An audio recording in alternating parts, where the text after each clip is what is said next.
podcast, we dig deep into the life experiences of the exceptional people that we know and would like to know better. And we have a fantastic guest today, Mr. Neil Nadkarni. Sorry, if I pronounce your last name incorrectly, maybe you can correct me later on. But Neil works in security. He's a senior technical product manager, and he's been in the industry for over 10 years. And we will learn more about his work experience as well as how he get to where he is right now. And we'll dig deeper into his work experiences as well as other ventures that he's been a part of.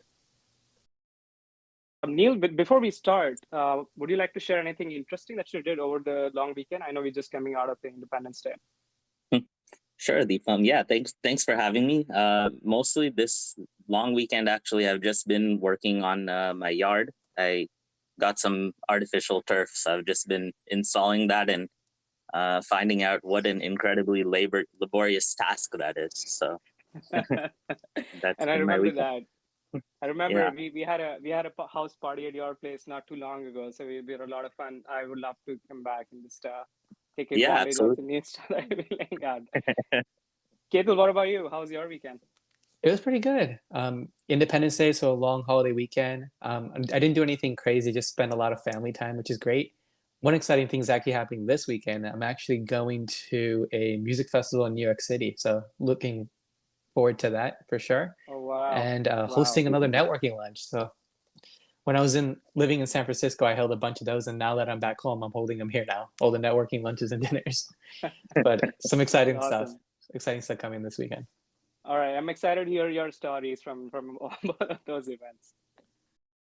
Neil, why don't you introduce yourself to our guests? Just maybe you could start where you grew up, and what was your upbringing, what kind of environment did you grow up in, and then if you where did you go to school, and how do you end up finding a job? Maybe just kind of set the stage.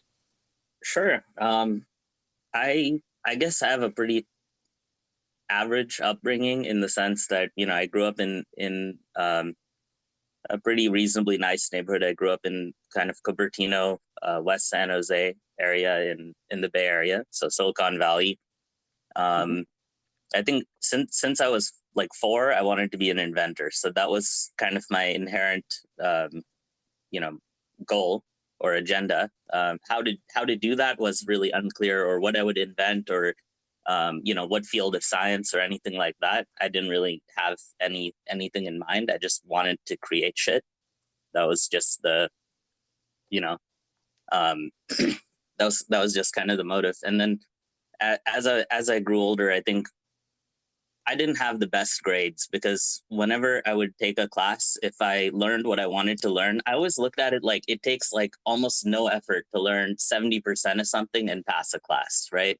Um, it takes a significant amount of effort to get 90% or 100, and it's doable, but like, what's the marginal utility on that effort, right? So ultimately, it was just not for me. I read the minimum requirements for graduation in the state of California. I negotiated with my school to drop down as many classes as I could. And I basically just started taking kind of college classes while I was in high school, because I just wanted to get through at school. I hated it. It felt very kind of claustrophobic to me, or suffocating, I guess is the correct term, right? Like stifling, right? So I think that kind of pushed me into a path where I didn't end up going the traditional college route, because I didn't really have the grades for it. Um, Hmm. and ultimately, I ended up kind of falling into the field of engineering. I fell into because I was going to the school, and I really didn't even like community college or whatever I was doing, and I was trying to look for a job, and so I got a job as an unpaid intern at a TV station. And what had happened, what's interesting is, so this is like 2010. Um, and what people don't realize is, even though the digital world kind of came, decades ago, the TV business switched from analog to digital only in 2008 or 2009, something around then. So it was a relatively recent shift. All of the equipment TV stations would have, since the TV industry as a whole had been declining, right? Hmm. Um, all of the equipment that they would have would be old equipment. TV companies wouldn't invest in new equipment because they didn't really have revenue. The revenue was decreasing. They're trying to cut back cost. So everything was really analog, but now it had to shift to digital. So all of this tape recorded stuff, converting that into digital is just a mindless headache. And, I mean, we talk about rendering stuff and footage when we edit videos. When you're editing analog video, render time is 1:1 to 1:1 for each edit, right? Because it's just a tape, and you play the tape while the edit is playing, and then that much is done. Then you hook the next tape, and you play that while it's just like a complete pain in the ass, right? And so all of that stuff had to go anyways, because ultimately it had to get digitized in some form, and then it had to get consumed and over a digital stream over the air, right? And so this was a local over-the-air TV business. And so in that kind of journey, because I was the youngest person in the company, I was the only person who was really brought up on computers, right? Like from childhood onward, we all were, right? But I think everyone else was not. So the president of the company was like 60 something years old, and computers were pretty much his enemy. He had this giant wooden desk that was like a huge imperial, I'm sure now if you were to buy one, it would be like $50,000 or something crazy, because nobody has desks like that anymore. I just remember this giant desk, and then one day he was forced to buy a laptop. So he had this tiny, stupid laptop in the corner, like a netbook or something, just to do one task. But yeah, ultimately this pushed me into a role where I had to rebuild the business, right? So I had to rebuild all of the infrastructure. I had to teach everyone how to use it and coach all of the different channels that we ran. One of the cool things about digital over the air is that you can, with digital, everything is zeros and ones. If you insert the right zeros and ones, you can take one channel that you were previously broadcasting in analog, and you can make it multiple channels. So we were able to split our channel into multiple and then rent them out, and actually work more like a landlord-tenant kind of a business than a TV business. And so I ultimately ended up working with all these different channels and going to their production studio, teaching their guys how to like shoot video or edit or whatever technical stuff, and then go to the next business and make sure everyone was sustained. And it kind of put me into more of a support and tech kind of role. And ultimately I ended up leaving that company to start my own, which was first not that great an idea. And that didn't go so well. And then, I think then I went into Cisco, and I think I started in support with this background because it made sense. And support is really the easiest way to get into engineering, I think, especially without a degree. Nobody wants a support engineer's job. And so they're very easy to get. But they're very difficult to keep. And then after you keep it, then the next step is, how do you get out of support? And I think ultimately my initial goal of being an inventor was what drove me into product management. So sorry, very long response. That's an incredible story. I want to emphasize one thing for our listeners here, that you took a very untraditional route. You actually jumped right from your school. You didn't go to college. You found a job right after your school. So I want to kind of talk a little bit more about that. If you can just deep dive, how did you end up finding your job that you worked at TV station? What was your motivation behind it? Like why TV and not somewhere else? Or did you just find the first job that you could out of the gate? First, I mean, it was an unpaid internship, and I needed food, and they gave food.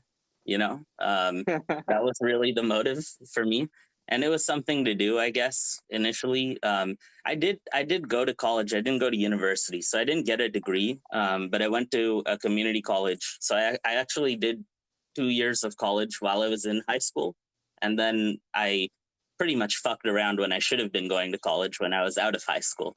And that ultimately landed me in the no degree position. Wow. Okay. Fascinating stuff there. Yeah. So what I do want to emphasize is Neil today is incredibly successful, right? So he's done incredibly well for himself. And the crazy story, and Neil, feel free to elaborate about this, is that you basically left your home at the ripe age of 18 and basically were on your own since then for the longest time. And despite not having a formal college degree, you were able to finesse your way into an amazing role that you're currently doing and absolutely killing it at. So I do want to emphasize that, Neil has done a phenomenal job in his untraditional career path, and we'd love to hear more about that story.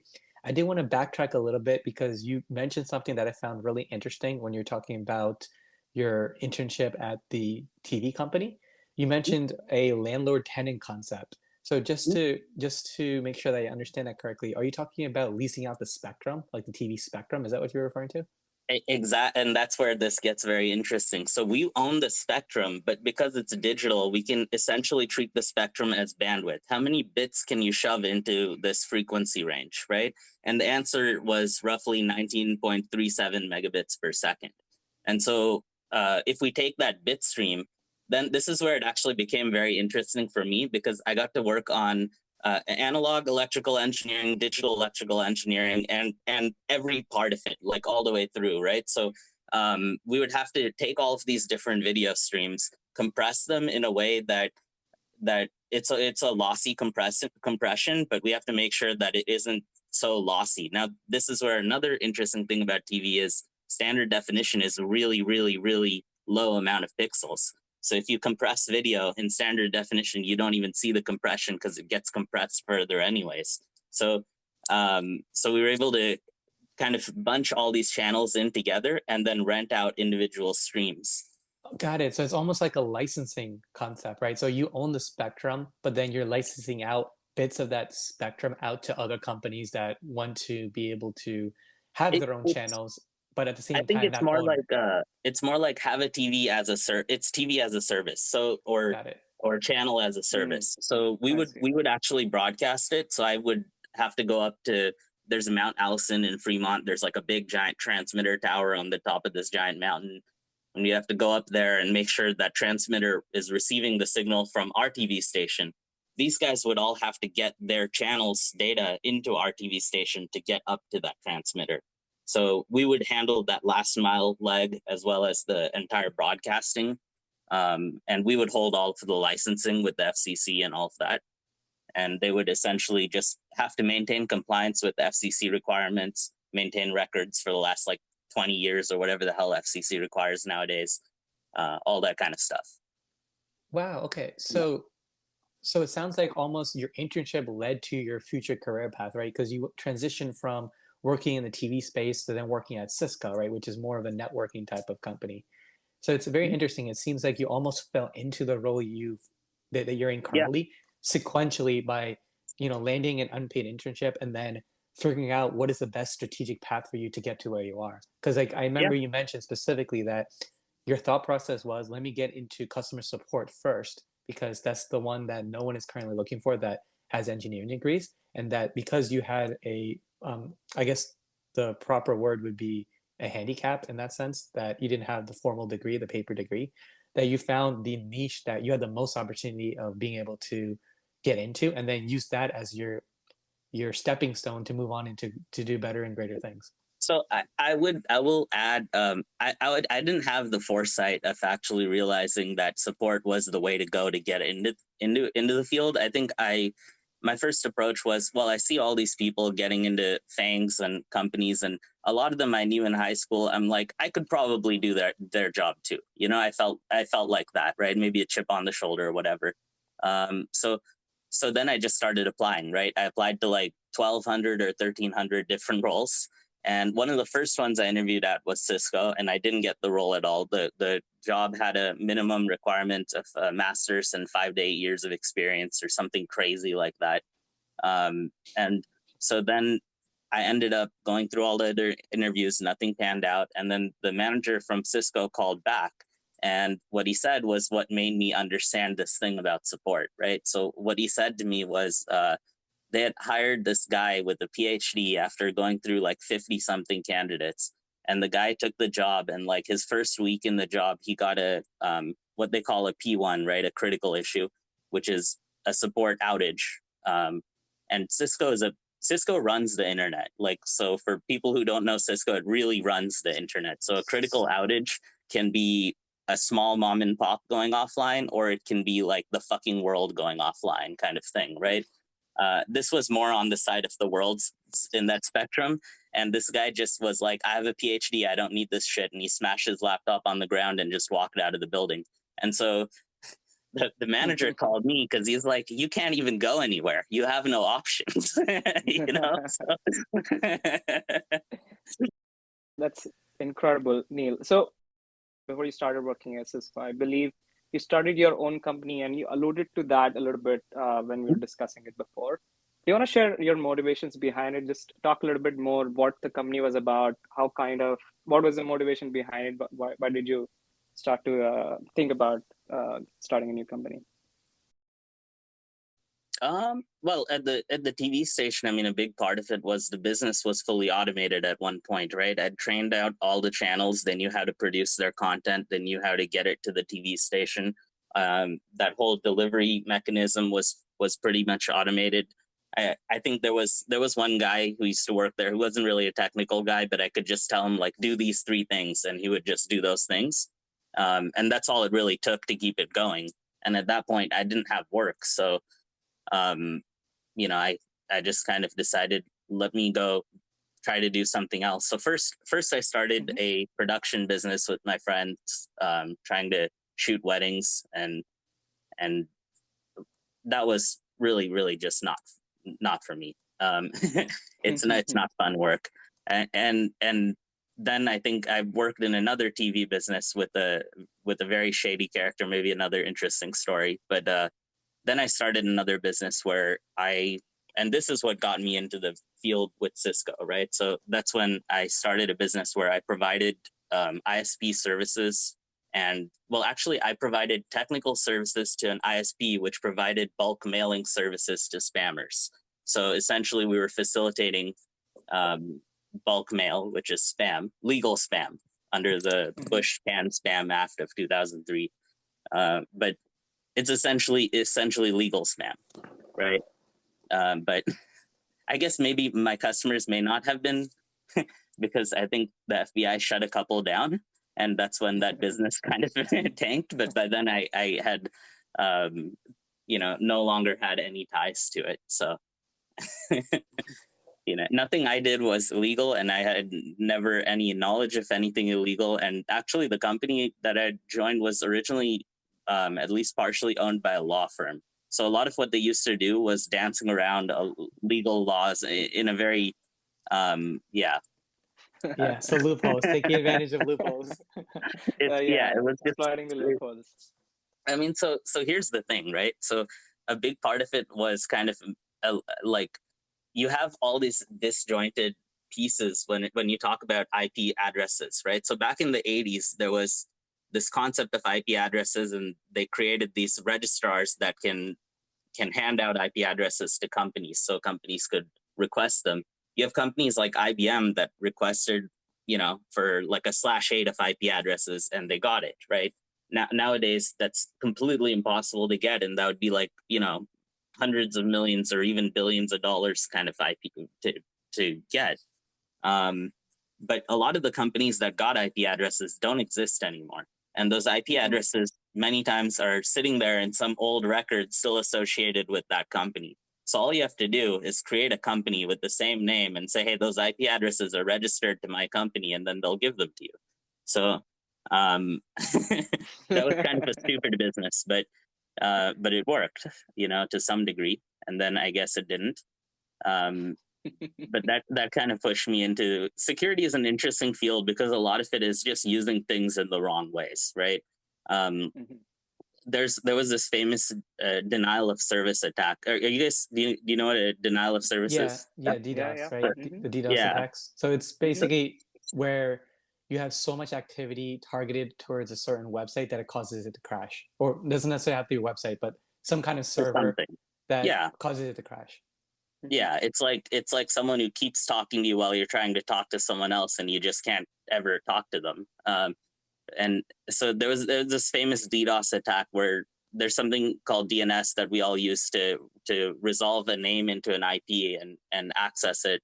And Spamhaus, which was the company that actually, so the guy I worked with in this business, he had a full, I think he still has a full like 300-page listing on him that Spam House made because they hate him so much. So Spam House is a nonprofit anti-spam organization in Germany, and this guy was more of a libertarian. So he was like, this is freedom of speech. They're infringing on our rights. They're fucking censorship, whatever, right? Like, that was his interpretation of what Spam House is doing. But they're basically just a bunch of German guys who don't like spam for whatever reason, right?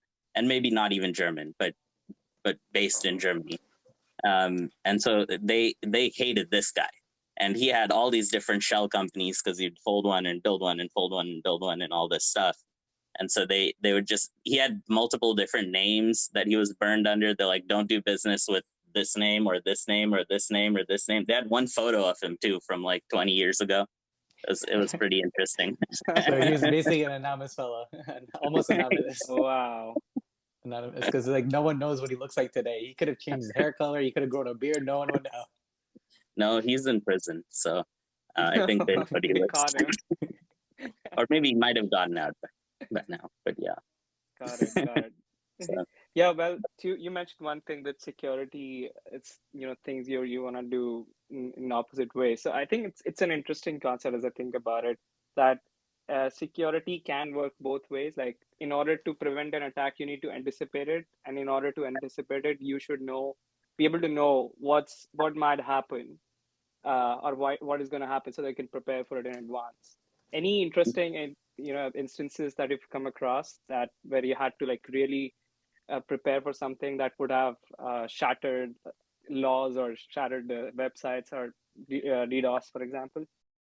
Anything comes to mind?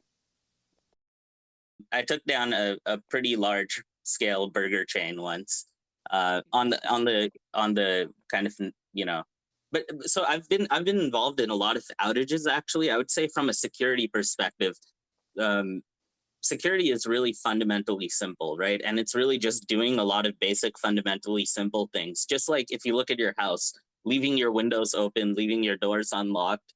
At that point, if someone breaks in, it's not even a break-in. There's no evidence that they even broke in because they didn't have to break the door, right?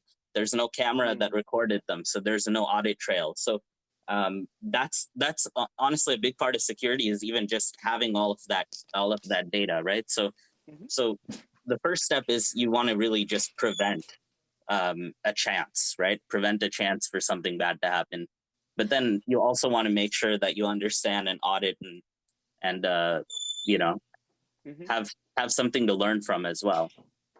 One of the interesting things about security right now is that I think customers have so much data and so many different security tools. My last CEO in my old company mentioned that the average Fortune 500 has over 60 different security vendors' products in their environment. Not products. Cisco is one vendor. They make like 500 products in security, right? But they have 60 different vendors' products, right? So they might have 1,000 different products. But so there's all this data that they have, and they're basically DDoSing themselves with that data. And I think that's where a lot of security's evolution now has gone towards, how do we make it meaningful? One example is they have like SEMS and all of these repos. Splunk is an example of a company that collects a bunch of data and tries to somehow automate or dial it down and help you understand what's meaningful and what isn't. But I think another evolution as well is like the tracking of digital experience. So for me, my particular field in security is actually software service or secure access service edge. And secure access service edge is essentially enabling work from home, right? And enabling remote work delivery. That's what I did in Palo Alto. That's what I did in Cisco. And that's what I'm doing in Netscope as well.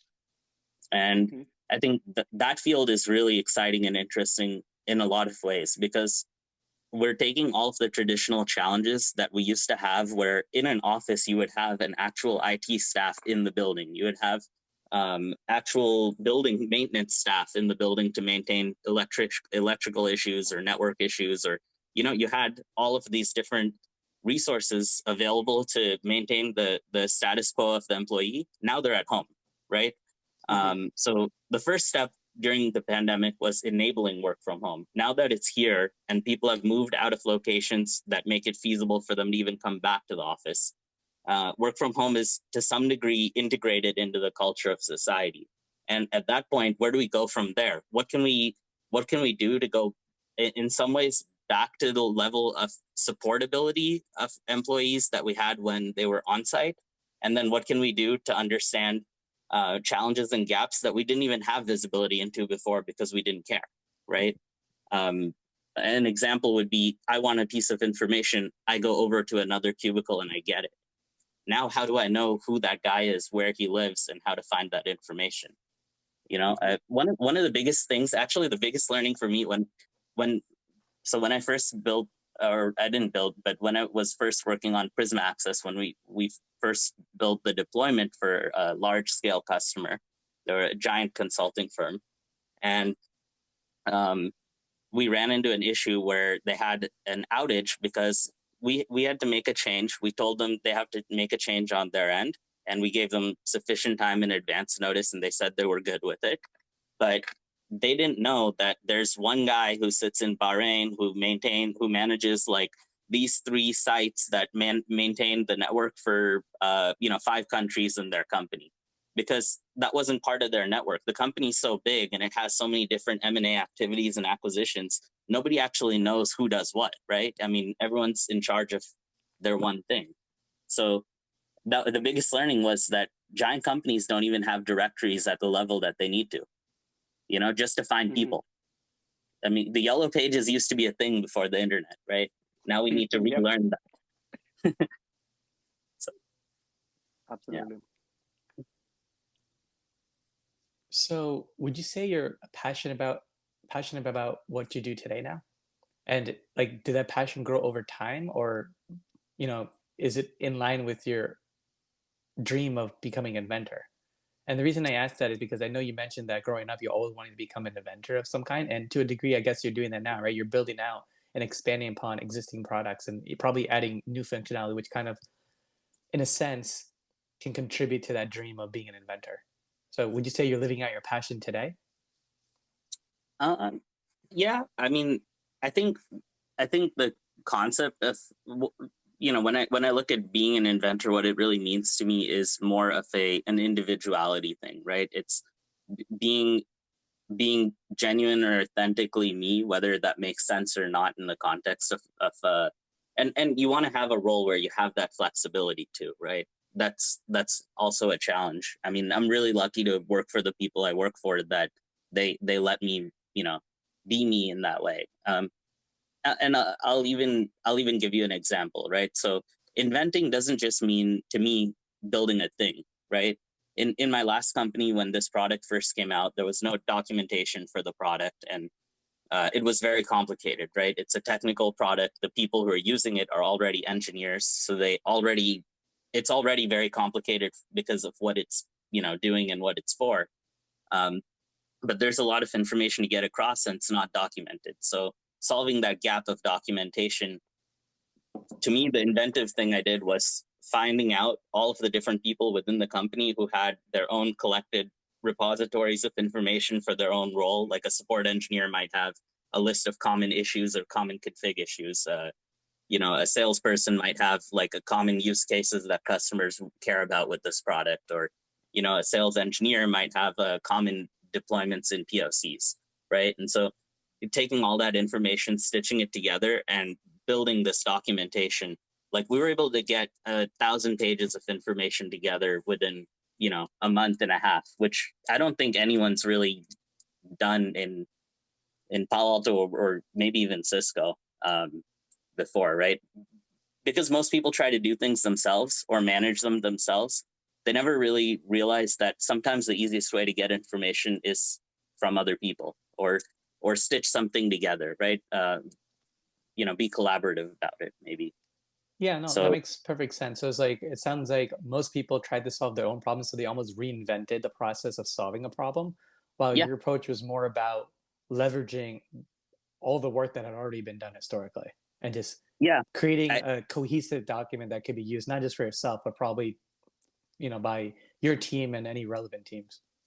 Yeah, I mean, it's kind of like if I'm trying to invent the wheel, I'll have to go through iterations. If I already know there's 20 different iterations out there, now I know 20 ways not to do it right up front. So, or or or even like, you know, you can take from those learnings and basically use them to evolve your approach. No, that's Awesome. actually a great way to think about it. Mhm. Yeah, So and if you were to give someone else advice on what they should do if they are also in a similar journey as you with a non-traditional career path, what advice would you give them? with a non-traditional career path,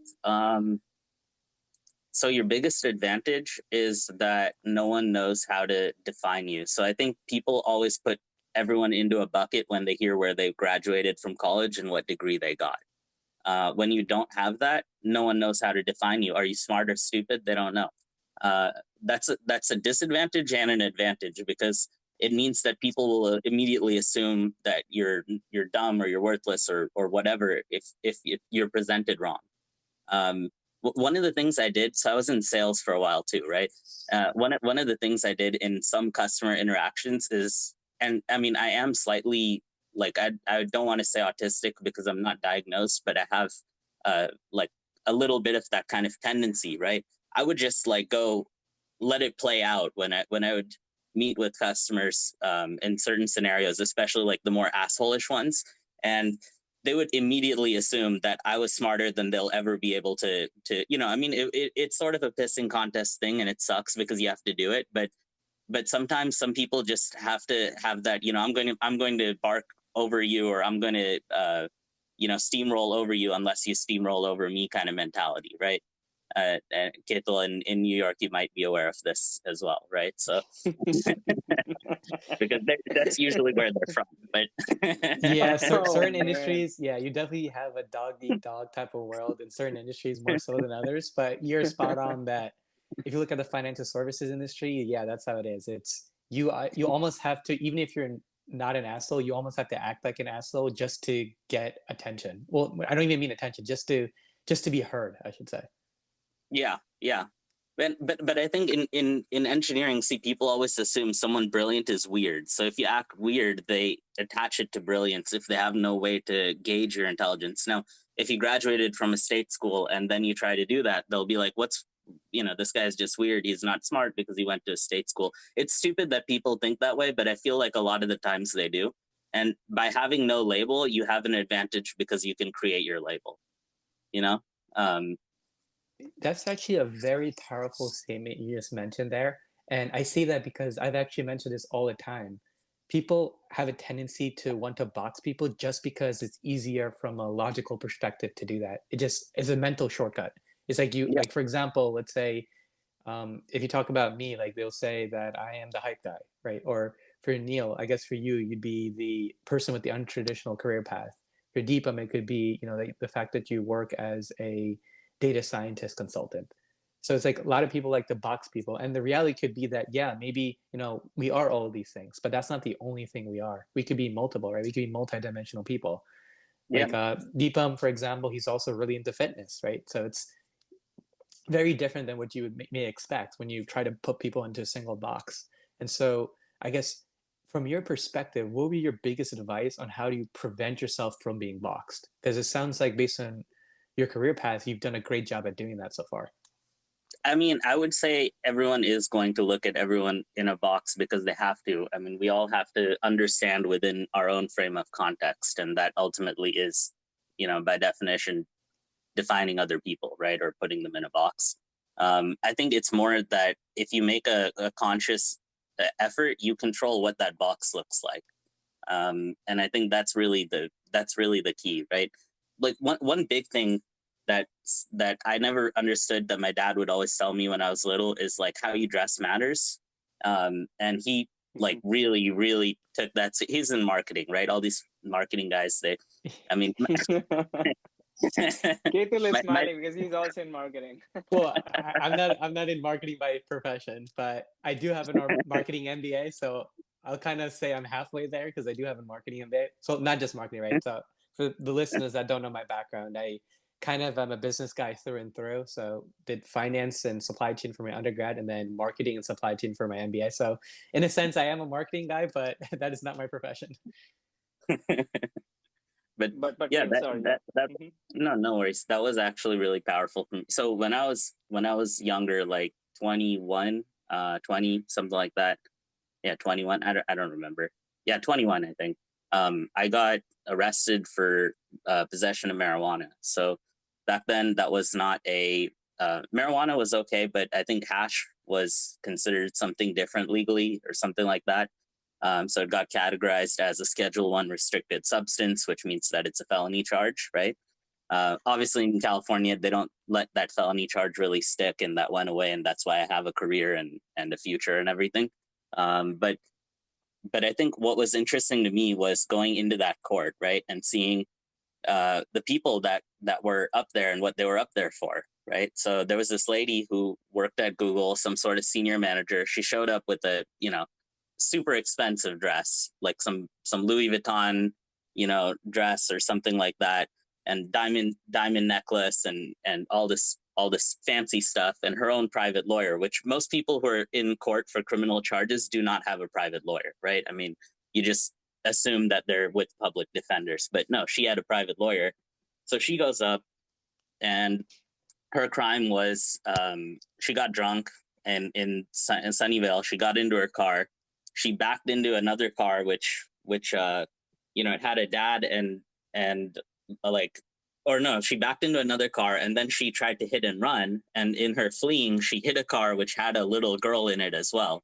Like, luckily the girl was okay, but she put a kid in danger, which obviously isn't looked upon well in the court, right?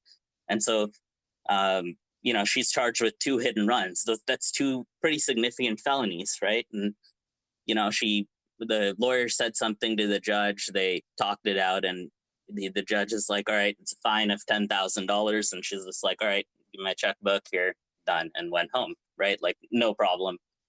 This other guy who went to court in front of me, he was, I think, probably selling some weed from his car or something, right? But not a whole lot of weed. And weed's like at this point, it was practically legal anyways. Nobody really cares. But he came in looking like a scumbag, and the judge sent him 6 months in prison. So I was like, oh fuck. And then I went up and I got some community service. So I go to the community service center again, dressed okay, right? The lady asked me, so they start sending people, all right, you're going to Goodwill to lift boxes, or you're going to pick up trash on the highway. And then she gets to me, and I was nice and polite. And then she's like, do you know like anything about computers or anything? And I was like, yeah, sure I do. So I got assigned teaching an old guy how to use a computer, right? So I mean, I think the way you present yourself controls a lot of your destiny and your future and all of it, really. Yeah. So yeah. No, And one 100% thing, 100% agree. I think that was actually fantastic advice that holds true across many aspects of life, right? Not just professionally. It's Yeah. even with people you interact with on a daily basis.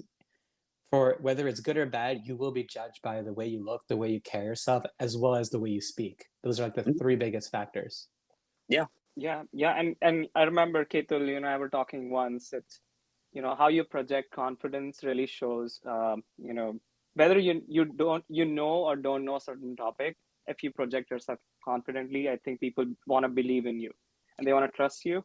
So that's again coming from the marketing perspective. So Yeah, thanks for and sharing that. Mhm. Neil, I think you also alluded to this in a sense earlier when you said that for a lot of topics, it's easy to learn 70% of the topic, but the remaining 30% is the most difficult. I Mhm. Yeah. think it's the exact same when it comes to the perception perspective as well. Many Yep. people will get 70% of the way there, but the real magic is in that remaining 30%. And it might not Mhm. even 30, it might even be a more Yeah. lopsided split, right? Mhm. I think it's more like 90% of the way most people can get, but the remaining 10%, that's where the magic happens. If you can master the remaining 30%, that's when you'll really be able to see like great things happen to you. If you could master the way of being perceived the way you want to be perceived. And the interesting thing about that is even perception is not static, right? It's the way you're perceived by one group of people based on their cultural bringing, etc., may be very different than another group. So it's also knowing the nuances between who you're interacting with and how they're more likely to perceive you. And then obviously fine tuning your approach depending on who you're interacting with. Absolutely, absolutely. In product management, I mean, we talked about it kind of being like inventing things and stuff, but a lot of it also is, what are you inventing? Who's it for? How can you sell it? How much money are you going to get if you make this versus that? Because you have a limited amount of resources to use to build things, right? And I think that's where this whole perspective thing gets very interesting. So in my past in Palo Alto, starting in support, I moved through product management and sales and consulting as well, right? And I got to work on building the training course for the customers to take once they had bought the product so they could learn how to use it and stuff like that as well. All of that kind of influences and shapes your approach when you start building things the next time, right? Because you take all of these different perspectives. Here's so I introduced a new feature in our client that allows it to build a connection to the network before someone's logged into Windows, so it can already sign in and reset passwords and things like that. And the way our client works, that functionality doesn't require a reboot to install the client, whereas for another vendors it does. That doesn't sound like a very big thing, but if you've talked to people who work on help desk or on operations, then you know that that's 20 minutes of their life, right? And if they have 50,000 employees, 50,000 times 20 minutes means that the head of staff actually has to hire 12 people to handle the simple process of turning laptops on and off, right? That's a significant amount of overhead for them. That's $1 million decision just because the client doesn't, just because the client requires a reboot to install. So there's these little things that a small piece of perspective will get you that, every other vendor and there's a lot in my field who build the same functionality have been approaching this. A lot of them never tried to solve this problem because they never saw it as a problem. They didn't even know. And it's so interesting you mentioned that, because again, I think it goes back into what we just said about 90-10. It's that 10% difference of building out one functionality, which may not be a critical need, but it's a nice to have, will dramatically change the customer experience and thereby the perception of people using that product. Absolutely. It's the little things that make the biggest difference. And I do remember, and I forgot which platform had it, but there's even little things such as, I believe, it's Apple. Okay, it is Apple. Apple invented the feature where when you're scrolling, when it gets to a certain point, it bounces. That seems like a very minor feature, but from a customer experience perspective, it is a night and day difference, because some people just get annoyed at the fact that it keeps scrolling, right? When it reaches the end, it just keeps scrolling and just like it doesn't stop. So that bouncing thing is actually a very small feature, but it actually works really well for people that hate the fact that the scrolling keeps going even after it hits the bottom. So that feature is really, really famous because Samsung got sued and I think had to pay Apple $930 something million or something crazy like that, because they tried to copy that bounce feature. And so now in Samsung phones, when you swipe to the right, there's just a gradient overlay rather than a bounce. So the app icons don't move. There's just a gradient overlay. Finding another loophole, right? Samsung found a loophole to get the same functionality, but with a different display. But $900 million, 900 million. It's one of the largest lawsuits in like the history of lawsuits in tech. Like, maybe not, but I mean, for something that's dumb as that. It's definitely if you put iPhone sales in context, it'll look like a tiny amount. but it's still a huge. But I mean, you've brought great attention to it. That's why I keep emphasizing. But I think the general messaging is that details matter, and sometimes it's what seems like the minutest of details that make and break a product or a company even.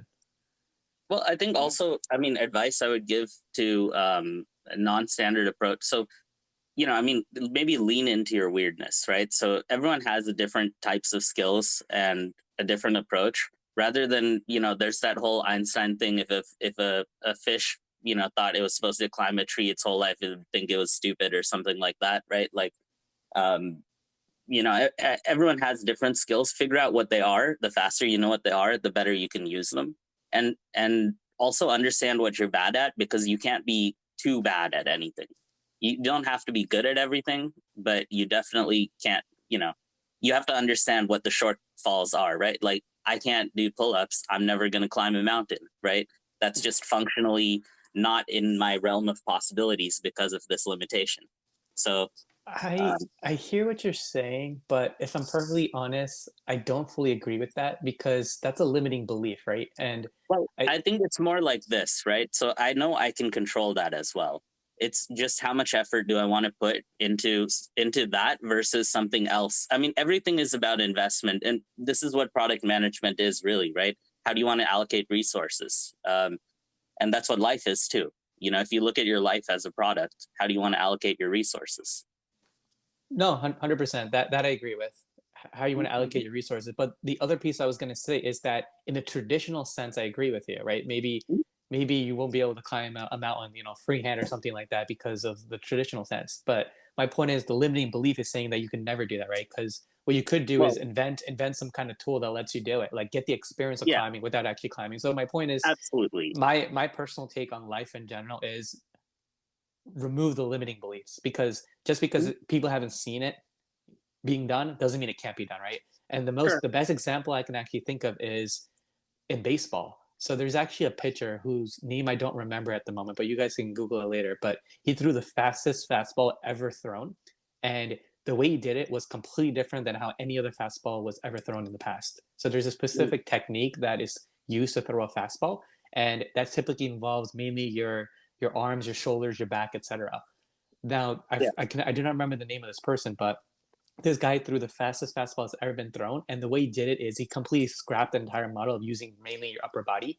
He uses his entire body in order to throw a fastball using a very unusual technique.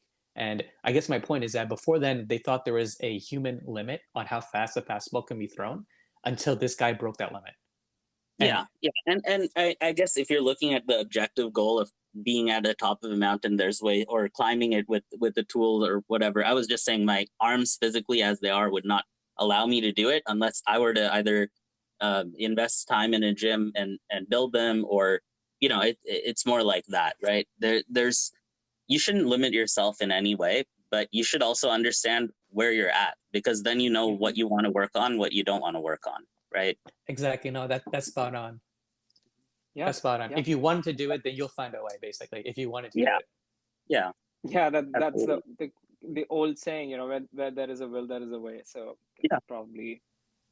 So Neil, Well, I want to switch gears a little bit, if you're mm, okay. So I remember we were talking about this when we were hanging out last time, that you got Global Value Champion of Collaboration Award. I'm just reading through your LinkedIn, but but something along the lines of, you networked across the company, you met a lot of people, you kind of brought all of them together on a single platform.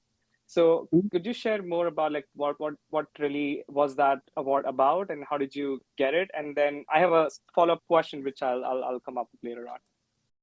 But why don't Yeah, we start with that? Mm-hmm. yeah. I mean, that's a pretty random one. I think I got that award because they created in Palo Alto some platform called Bonusly or Cheers for Peers or something. But basically, it was a way for you to send $5 or $10 to some coworker who helped you in a lot of ways, or like a thank you, right? And so I guess they had tallied up who got the most of those. And if you're being thanked by a lot of people, obviously you're helping a lot of people in a lot of ways or something, right? And I think that was the really simple answer to it. The even simpler answer is I think sales guys are very thankful when they close deals because of you, and our product was growing. So and I was working with a lot of those people because of that, right? So I think that also catalyzed it, right? Even if they didn't like me, they would give me 10 bucks, right? I mean, That's incredible. That's so incredible because I think this is one thing Ketul and I talk about all the time is just we both love connecting with people. We both love learning about or hearing about their stories. Just and it can be in general or can be very specific. So it kind of your experience getting that award kind of reflects that thought process as well, where we connected with a lot of people and then helped them obviously, which led to the award that you got. yeah, The follow-up it, question that I had on is That was before the pandemic, if I'm recalling it right. Yeah. How, so how did your experience change from being like in person to online? And I Hmm. know security industry as a whole took a lot of effort, or there was a lot of things that need to happen in order to shift people from working from like in person to Yeah. online. So personally and professionally, how did that impact you? Do you want to share a little bit more about that? Yeah. It's been hard. I think, I've read some or listened to some podcasts by this Stanford professor. I forget his name, but he's like a psych professor. And he was talking about how we maintain a sense of like homeostasis for social interactions, and this sort of an abrupt shift actually creates a lot of different imbalances in our brains, right? It makes men a lot more aggressive and hostile. It makes even women a lot more aggressive and hostile. I guess people in general, was one of the takeaways, which was interesting because it makes people more aggressive and hostile to other people in order to socialize because they want to socialize, right? So they shoot themselves in the foot in sort of like a circular behavior, and it spirals. Um, so I think that was one interesting point for me as well, right? And listening to that podcast, I was like, okay, so it's probably a good idea to get out of your bubble as much as possible. Just go interact with people. I guess practice being social again. Um, the initial pandemic cycle was very weird. So I was a global consultant in sales when the pandemic was first starting. I was traveling around the world, and as it started really closing in, my product sales were increasing like crazy too. Not even because of the pandemic, but because working from home was already becoming a thing before. That's what a lot of people forget. It was already becoming a thing before COVID. Um, but then of course COVID came and really just poured gas on it. And I think at that point I was really burnt. So the first couple of months of the pandemic were mostly like sleeping. I stepped down from a global role after I just got tired of getting calls 24 hours a day. And I just slept a lot. It was great. That's awesome. Yeah, no. I actually like the metaphors you use because they put perfectly together. You said you poured gas on it and then you got burned. So like Yeah. gas catches flame, right? So the sequence of metaphors used is perfect. It really did though, man. I mean, I got burned Love alive. it. It was so crazy. And there's always this saying, like, no one ever treats the IT guys nicely, right? Like there's always that saying. And it kind of is true. Even in security, like, and now security is becoming this big thing. Um, so when I joined Palo Alto first, they used to talk about this every year. So every year the CEO would go into an article and he would just point out of the Fortune 500s today, only 12% of them have a CISO, right? And then the next year, only 20% of them have a CISO. After COVID, only 85% of them have a CISO. So it really, really jumped, because the challenges that they started seeing, they're like, oh, frick, we need someone to actually like man this ship, right? From a security perspective, what was the biggest hurdle that you had to kind of overcome as the entire world shifted from in person to remote? um, the biggest hurdle that we have to overcome, well, so I mean the product space that I'm in, the problem that it solved is essentially, if you think about it like this, if you're sitting at your office and there's some router or firewall, whatever appliances in front of you, and then there's the internet, right? Comcast or whoever. So you go out through this security stack and you access whatever, and the internet comes back in to you. When you're sitting at home, you come in through the internet to the security stack, you go out through the security stack to the internet, then the traffic comes back through the security stack, then it goes back through the security stack out to you. So you've quadrupled the amount of effort that this technology is dealing with, right? Now, the other thing is employees move and they don't tell you where they're going to go. So, you might have 1,000 employees in New York and 5,000 in California, but then maybe tomorrow, I mean, a lot of people in California have been going to New York just to hang out. I know a bunch of people, right? So I'll get myself. yeah. So I think that's also a challenge as well. Yeah. Um, Mm-hmm. and so I think being able to dynamically adjust the resources is impossible with hardware. That was a big takeaway, and that's why this space of kind of this private access as a service space has become so big, and become like a multi-billion-dollar industry essentially. Yeah, and as we know, nobody wants to go back to office anymore, right? Yeah, That's even definitely in my company, our bosses, they are not in a hurry true. to go back to the offices at all. Yeah, Everybody well, wants to work from home. one of the things I've been also like I listen to all those podcasts about socializing and work from home and stuff because I'm also thinking like how is this going to evolve in terms of our culture and our society, right? How are we going to live now in the future? And yeah, it's really fascinating to think about how um, this work from home means that we have to handle certain tasks and certain responsibilities ourselves. We shift our schedule into a completely different way, right? How does a company maintain this dynamic collaborative culture where people actually want to help each other while at the same time not being super overbearing and constrictive? And so one interesting takeaway I found from some psychology studies is the only advantage they've been able to really uncover for working in person in a lot of scenarios is for team building, because people don't care about faceless, nameless people. And when they don't care about each other, they don't really work that well together. And so um, a big push, even in my company, I like that their take is accurate. Security as an industry has gotten the freshest take, I should say, coming out of COVID on how to deal with people, because this is entirely what we've been looking at, right, this whole time. So, the takeaway is we'll have team activities that are optional to go to. We have an office because it turns out 25% of employees actually need to work from the office, and that's generally because of resource constraints. They have too many kids in the house, too much noise, other people in meetings, not enough rooms, roommates, all those people generally need an office. And also a lot of younger people want an office just to see other people, because living at home kind of sucks too.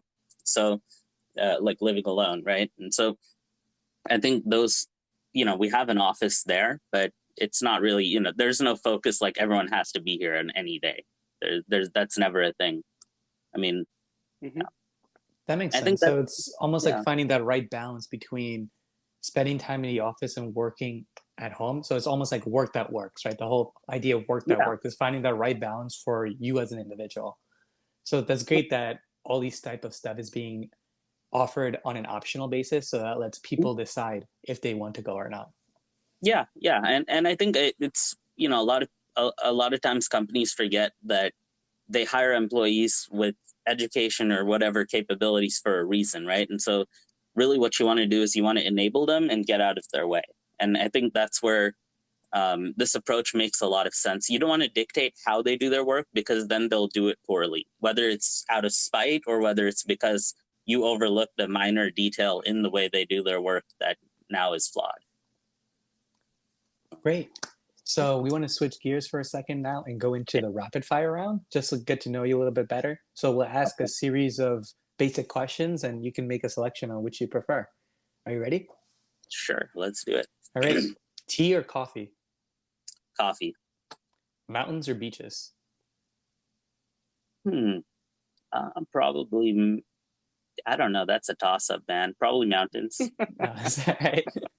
Well, look, you live in California, so you have both of those, Yeah. right? Well, So actually, I'll say beaches, because beaches don't have spiders. So okay. yeah. Ooh. Morning person or night owl? That I'm both. So I that's hard for me to say. Got it. So you're down Yeah. for Got it. Okay. You're like in between Yeah. somewhere, like sleep at 10, wake up at, no, sleep at 12, wake up at 8. That's what I do. I used to sleep at like 2 and wake up at 6. So I would be a morning person and a night owl. Oh, wow. So you're talking literally about the No hours you way. sleep. Wow. Okay. Yeah. That's crazy. Yeah. So what's your favorite comfort food? Taco Bell Mexican pizzas, and they're gonna bring them back again. You just have to believe, you know. I think they have already. I Yeah, was seeing they it they in did They it. some canceled it news. again. They Oh, did ran Oh, they? they out. did? Yeah, yeah. Oh man, that sucks. Logistics, man, Ketel, you need to hit them up, help them out. Favorite virtue in others? Maybe like empathy, compassion, like understanding, probably. Yeah. Okay, cool. Biggest pet peeve? Hmm. A biggest pet peeve. Being told the same thing over and over again. I hate that. Got it. That So yeah, redundancy in yeah, speech. or Redundancy. like a nagging or like a redundancy. Yeah. All right, cool. All right, final question. What was your biggest accomplishment in the last 1 year? In the last 1 year, well, I guess a little over a year, I bought the house.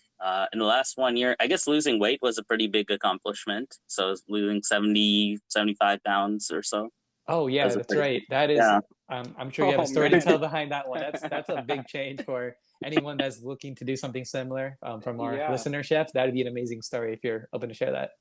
yeah. I mean, there's really not a whole lot to it, right? I moved. So one big thing that I found was interesting for me is I've lived in apartments most of my adult life, right? Once I got this house and I moved into it, it actually it's surprising how much a house forces you to exercise and move around a lot more than an apartment does, just because of the space.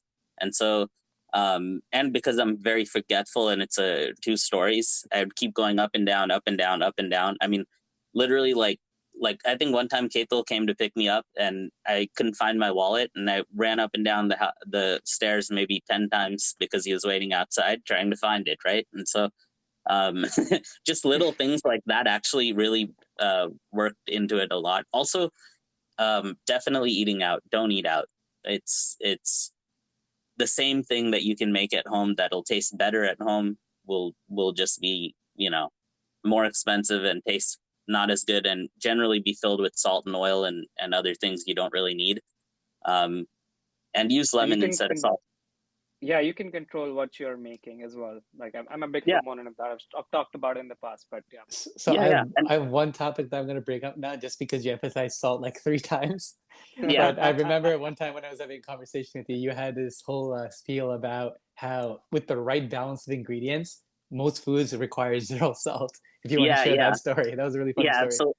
so let me tell you. So Oh, when yeah. I was in college in physics class, we had this experiment that the teacher did, right? So you had half the class eat a spoon of salt every day, half the class eat a spoon of sugar every day, and we did this experiment for a couple of weeks. It was supposed to go on through the class, but we kind of stopped at some point because it got dangerous, and I'll tell you why, right? So first of all, within a couple of weeks, the half that was eating salt gained like 15 pounds, right?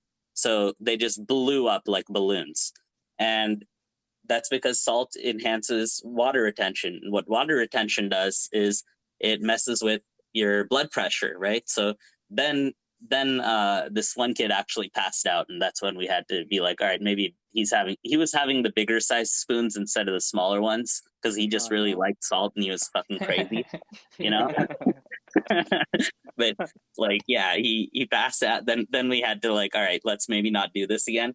But yeah, salt will kill you, man. It's so bad. And see, the thing we don't realize is, like, salt, the reason we eat salt is because of sweat. And the reason we used to sweat is first coming from Africa where it's hot, and then the, the labor that was involved in just doing day-to-day things that now are all automated for us, like laundry, right? These things we don't have anymore, so we just hold the salt, and then it just holds more toxic water into our bodies, and just, I think cutting back salt helps a lot. The average American 100 consumes, percent. And what I also remember is that in general, there's a recommended daily amount of salt. And yeah, I'm going to say, probably not an exaggeration, but 99% of people consume more than the daily recommended amount. the average American consumes 1,200% of the daily recommended amount of salt. So it's not even a little bit more, right? And Hmm. and that's like if you're eating healthy, really, you're probably still doing 600%. If you do 200, you're probably within the safe range. According to some studies, 200 to 250 is really pushing it, but it might not impact your health at all. Over several longevity studies, it hasn't shown a significant impact. Anything above that threshold, I think, was pretty serious, if I remember correctly. But yeah, salt is bad, man. And lemon is so good. Get a lemon tree. That's another thing. It just pops them out. You don't even have to water it. It's like magic. And then you don't need salt. All right, listeners, I hope you guys got that. So the 2 takeaways from this podcast for today is eat less salt and consume more lemon. And hopefully plant a lemon tree. Yes, definitely. That's amazing. I love that. I actually didn't know about this formula that you're talking about, that you can substitute lemon for salt. So I'm definitely gonna give it a try next time when I'm cooking. So I'll reach out to you. Both are flavor enhancers. Yeah. I think people just get accustomed to putting salt because, I might be wrong, but I believe it's a stronger flavor enhancer relative to lemon. But lemon is also a flavor enhancer. So I mean, lemon has a citrus it flavor. It has its own flavor as well. I think salt only has the enhancer aspect. Lemon has citrus, right? So it does change the flavors. Which is for sure true. But I think the big thing is also all our foods are based on foods, like Indian food, for example, is based on foods from hotter, humider climates than where we're living today. So having those foods back then when we were doing physically arduous tasks and living in those climates is just very different from having those foods here, right? That's why you see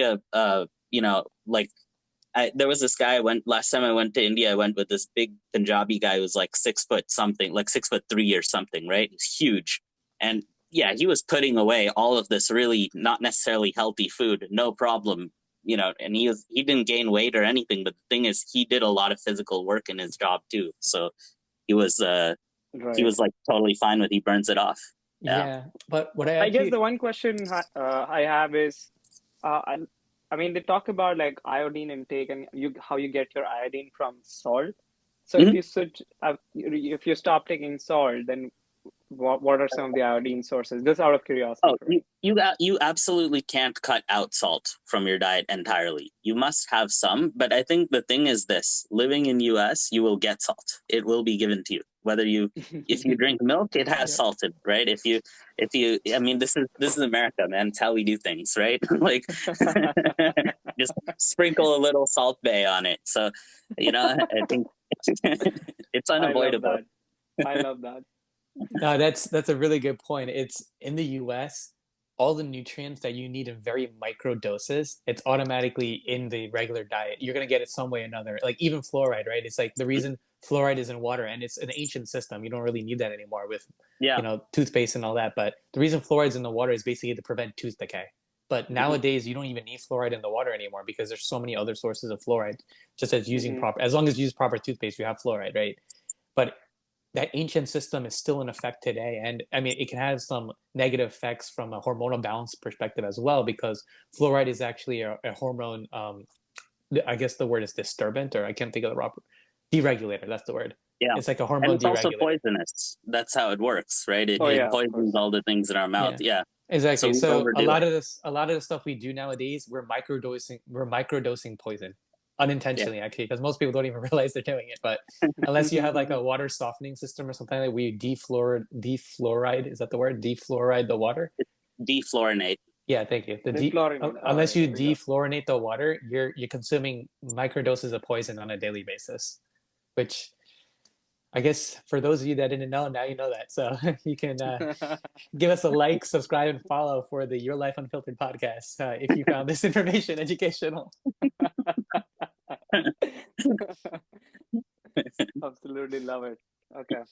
All right. Final question for you, Neil, at least from my perspective. What is next for you, right? So you've done so many things throughout your career path, tried your hand at different things, your own company, so many different things. So what is next for you? Do you have an idea or a vision on what's next for you, whether it's the next 5, 10, 20 years?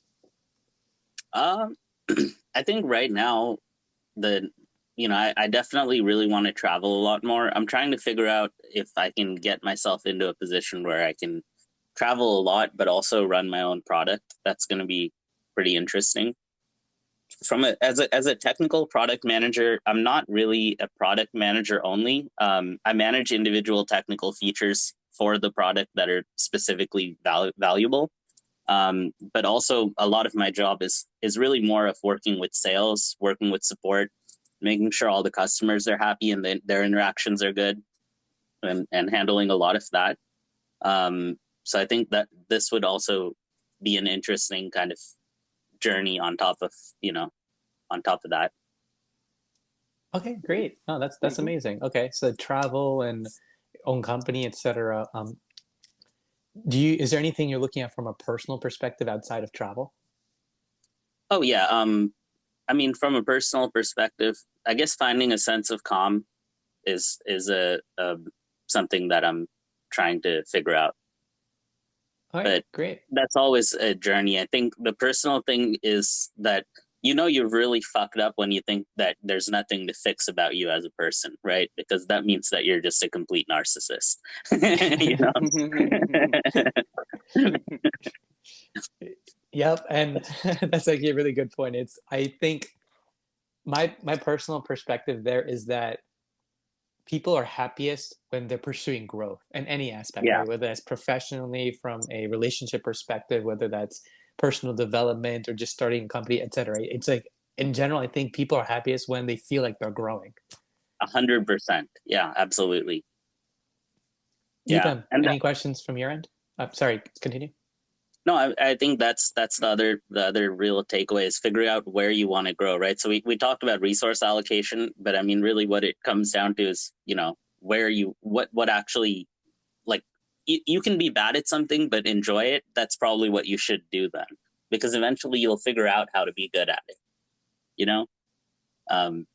So figuring out where you want to grow isn't just like this cold American Psycho map plan of like, okay, I want to do these 3 things, then I'll become a billionaire, and then I'll do these 4 things. It's more like, I enjoy this and I don't like that, but this pays nothing, but I also enjoy this and I can, it gets me by or whatever, right? Finding that middle ground between, your imagination and reality. Yeah, no, absolutely. So yeah, no more questions for me. I think the only question, Neil, I have for you is when are we having the next house party, man? We had a lot of fun last Whenever. time. My It was backyard awesome. is done now, man. Let's do it. All right, all right. I'll We'll handle the plan marketing, even though I'm no Yeah. longer. Kedil, you'll have to fly down from New York. I will. I Yeah. will at some point. I 100% will at some point. I have a lot of stuff going on the next couple of weekends, but definitely before the end of summer, I'll try to make my way there. Perfect. Yeah. So we'll schedule accordingly. I know the last one was your farewell party almost, where which we celebrated at Neil. So look forward to welcoming you back again.